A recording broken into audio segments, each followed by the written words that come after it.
Welcome to Inside Arm Wrestling, the home for all news of arm wrestling fitness and strength sports and competition. Folks, today is Wednesday, November 9th, and we've got some great stories out there. With the World Series of Arm Wrestling wrapping up this past weekend, folks, you got to see many of the top athletes coming across the country to San Diego, California, America's finest city, home of the Padres. They came from all over the country, from New York, from Utah, from Missouri, from Texas, from parts in between, all down to win the grand prize, the money for the arm wrestling series wrapping up. And folks, World Series of Arm Wrestling is the largest payout arm wrestling series in America. That usually means that you're going to find the best athletes in the U.S. coming to one spot to figure out who the best on this planet is, at least in the United States, on this coming day. And folks, as we kind of go back through some of the pictures and certainly some of the interviews, some of the stories of the day would have to be Lightning Luke Kent, Vrez Zadrakian, that showdown, wondering where that went. Certainly another one would be the big man, the Kodiak, the big mountain, Cody Merritt from Utah. Did he face off against Corey West, the man who they call the gorilla out of Arkansas? Big Corey West tipping the scales well over 400 pounds. These two gentlemen have had squared off just recently. Obviously, this is a new day for both athletes. Hard to compare where they were months ago to where they are today, but I could tell you that last time they met, Corey West was able to sneak out a couple of victories over Cody Merritt. But I have to think, folks, that would be something that would be on Cody Merritt's mind, and he was coming into San Diego to figure out if, in fact, he could regain his top position, left hand and right hand in North America, at least in the United States, by getting those wins and cementing his dominance again in the super heavyweight class. We had athletes from all classes. The 176-pound class, we had 68-year-old, 27-time Alan Fisher come to compete, multiple-time world champion Vajan Zagoyan. The odds-on favorite in the lightweight division, Vrez Zadrakian, had come into town. As you went up to the 209 class, Brent Rockers made his way into San Diego. Jamie Sheldon from the Riverside area came in order to see if he could knock off Brent Rockers. But the one man that had dominated the California region for many, many years now, Oleg Moiseev, came in also looking for him to cement his position on the top 209ers in the U.S. right now. Even in the 239 class, we saw many athletes coming in. Anthony Lowe from Texas, Scotty Partington from the Inland Empire area, Dallas Langston from the Orange County area. And yes, the odds to win favorite for the 239 class, Mega Mike Koberg, came in looking very tight, very lean, weighing in at 237 pounds for this class, and really with one goal in mind. After the event, folks, although we cannot release many of the results of that, if you look through the internet, it won't be hard to find out that there were some surprises, and certainly there were some anticipated victories. But maybe, folks, what the biggest anticipated matchup, Corey West versus Vrez Zadrakian, did it happen? We asked WSA if we could get some information. They said no. However, they did say that this season will be released soon on Tubi TV and Amazon Prime. Season 2, they are looking to release here at the beginning of the year. We will give you updates as that gets rolled out. Our next story of the day, a huge upset, folks, in the world of bodybuilding. We are an arm wrestling channel, but we certainly are a fitness and strength sport channel as well. And no greater story to me could be that Derek Lunsford, the one-time 212-pound Mr. O champion. Let's put that into context. 2 years ago, the 212 Mr. O champion has now become, in the modern era, the first under 220-pound Mr. O, who has now moved up into the super heavyweight weight classes. Derek Lunsford came in, probably tipping the scale somewhere between 260, 265 pounds. And folks, he just looked amazing. Great lines. He has one of the most aesthetic looks on stage. Still able to perform a vacuum pose, although he's an open class bodybuilder. He just flows. And from the back, folks, he is impressive. Although Hadi Choopan, the reigning Mr. O, looked like he came in, folks, tighter, maybe a touch bigger and better than last year. The way the judges saw it was that Derek had done enough to overcome a reigning Mr. Olympia. Hadi Choopan, only a single year in the winner's circle for the Mr. O.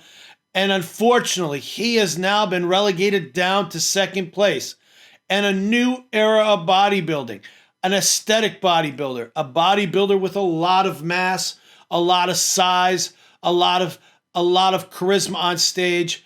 He was able to take out the reigning Mr. O.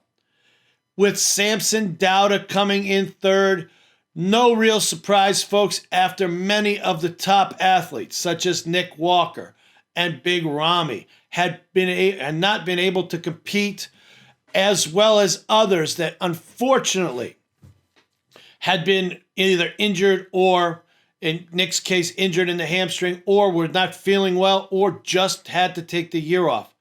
But Derek Lunsford, folks, he looked impressive. No doubt about it. But we want to hear from you on that as well. Have you looked at the pictures? Have you gone onto the websites? Did you take a look at the call-outs? Certainly the first call-out, or the main call-out, with Samson, Derek, and Hadi, it looked from the front that Hadi was just tight, grainy tight, vascular, just massive. You turn the men around, and from the back, Derek just took over. He just hit that back double bicep, that lat spread. His glutes were tight. His hamstrings were super tight. He just dominated from the back. Samson Dowda, the 2023 Arnold Classic champion, looked massive. Probably 300 pounds on stage, but just a little flat, a little bit off. Was holding maybe a touch of water in the back, but still a big man. Someone who was just overshadowing Derek and Hadi in height on the stage. But when it came down to the total package, Derek Lunsford came out on top. And it was a heated discussion. It was a heated decision. Hadi stormed off the stage after. So folks, let's hear it in the comment section. Do you think that Hadi Choopan was robbed? Do you think that Derek was deserving of that title? And do you think that sportsmanship plays a lot in any competition, especially a subjective competition? And has Hadi potentially ruined his ability to come back next year and reclaim his title by walking off stage and taking his medal off in a show of disrespect? Folks, give us your comments on that. We definitely want to hear what you have to think. And just as a follow-up, no big surprise, in the classic physique, Chris Bumstead, a.k.a. C-Bum, he wins his 5th classic Mr. O. Folks, Chris is just aesthetically gifted. Last year's runner-up, Ramon Dino, still runner-up this year. Obviously trying to catch Chris, but there is levels to this sport, folks, and Chris is certainly on another level. But give us your feedback on the classic physique, Mr. O. Do you think that Ramon Dino can close the gap, or is he just bound to wait until Chris Bumstead ends up retiring and moving on to something else? We want to hear your opinions on that, folks. And our last story of the day It's going to be a piece that we like to call could be, what if, maybe. Not sure what the title's going to be, but what we want to do is take an athlete, an entertainer, a figure, and let's talk about whether or not they could be a professional arm wrestler. And our first athlete, our first entertainer of the day, of the series, we're going to take a look at Travis Kelce. Travis Kelce, obviously, no stranger to press these days in terms of his relationship with Taylor Swift. Always in the news, whether he's on the field or off the field. Certainly dating a celebrity of that status will keep you in the paparazzi camera nonstop. But let's take a look at Travis Kelce, folks. Could Travis Kelce be someone that could take his career from football and move over and become a successful professional arm wrestler?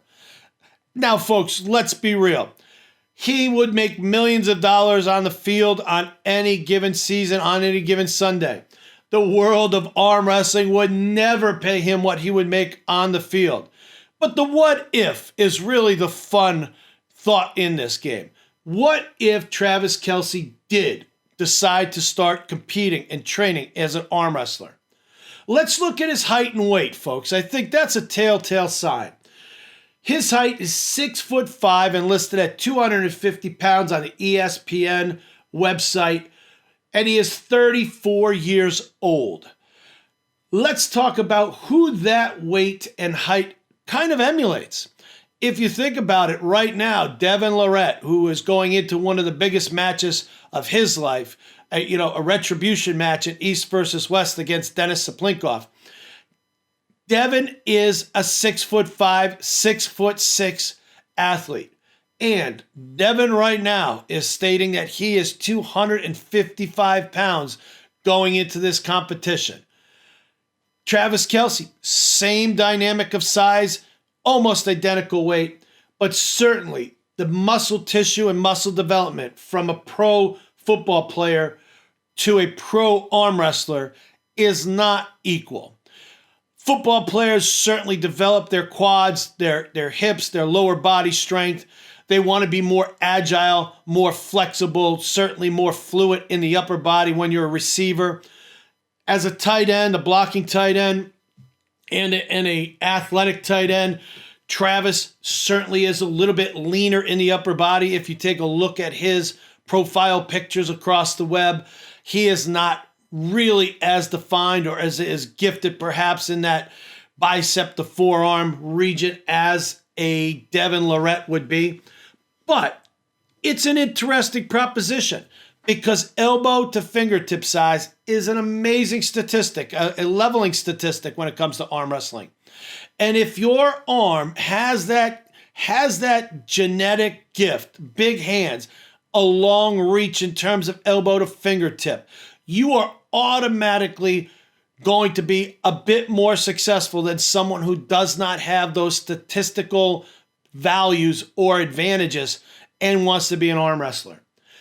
Personally, folks, I think Travis Kelce, being athletic, would need to take some time in order to really develop those static muscles, that connective tissue that could make him a great arm wrestler. But we have seen some amazing arm wrestlers that are amazingly fast from the start. And perhaps that athletic talent that Travis Kelce possesses might give him a benefit to be able to start fast, hit strong, and win some matches that most people would not think he could be capable of. But folks, the best way to discuss that is to let us know what you think in the comments. And that wraps it up to our recent and most latest episode of Inside Arm Wrestling. Folks, do us a favor. This has been Greg Sharp reminding you to train hard, pull smart, and live safe. And if you have the ability, hit that like button, hit that subscribe button, hit that notification button. Give us a follow. We appreciate you all. Greg Sharp signing off. Folks, if you like these stories and you want to see more, please hit the like button and subscribe to our page. Also hit the notification bell underneath the video so that way you're notified every time a new video comes out.